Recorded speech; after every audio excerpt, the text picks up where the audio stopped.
Hey folks, Tony here from Rebel Financial. So have a bit of a hoarse throat, so I'm going to try to make this through the video here without any issues. So a couple of questions that I want to answer that I've been asked recently.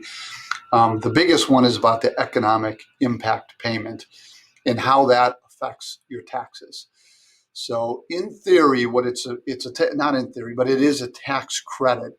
And so just like any other tax credit, it is applied dollar for dollar against your taxes. However, most people already received their first one back in the spring and their second one in early 2021. So if you didn't receive either of those at all, or if you feel it's less than you should have, then you will go back to your taxes for 2020 and claim that credit, okay? And even the one at the beginning of 2021 is for your 2020 taxes. So that's a bit unusual, but that's how we're doing it. So let me just show you the 1040 here real quick.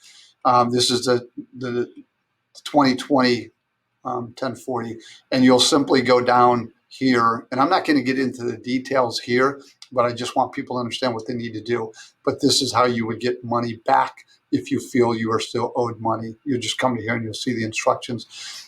Any kind of software is going to calculate it for you, or your tax preparer. So that shouldn't be an issue, all right? But that's how you need to think of it. It's really a tax credit applied against the taxes you owe.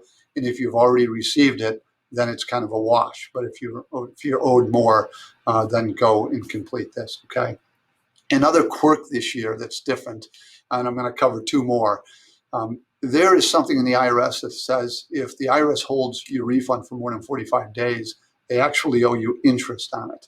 And once you receive that interest check, you now owe taxes on that interest check because the IRS held your money for a while. But 2020 was different because part of the stimulus package was that everybody would receive interest on any of the taxes that were, the refund that was withheld. So I've already received my 1099 interest slip that tells me I owe, I need to put that as income, the 18 bucks or something that they sent me a check for a long time ago. So keep an eye out for that. And when you get it, you'll understand why. The last thing I want to show you that also has to do with the taxes here is charitable income.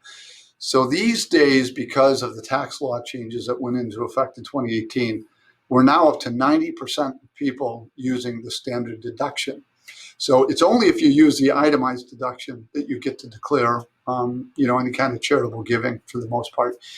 But this year is different. They've added a line here that allows you, if you are using the standard deduction, to include up to $300, and it doesn't matter if you're an individual or a couple, it's $300 of cash that you've given. And the cash can be in a number of forms, maybe use a credit card or a check or cash itself. It just can't be like clothing and those things. So, but you can put it here so you get a little bit of a deduction. If you're itemizing, they're not going to give you this because you're already taking that in your itemized deduction. So anyway, just a couple things that they've changed this year and what to think about that economic impact payment. So if you have any questions, of course, always, reach out to us below. And always, if you like this video, of course, help me out here and like it below, okay? Anyway, thanks again, and we'll talk to you soon.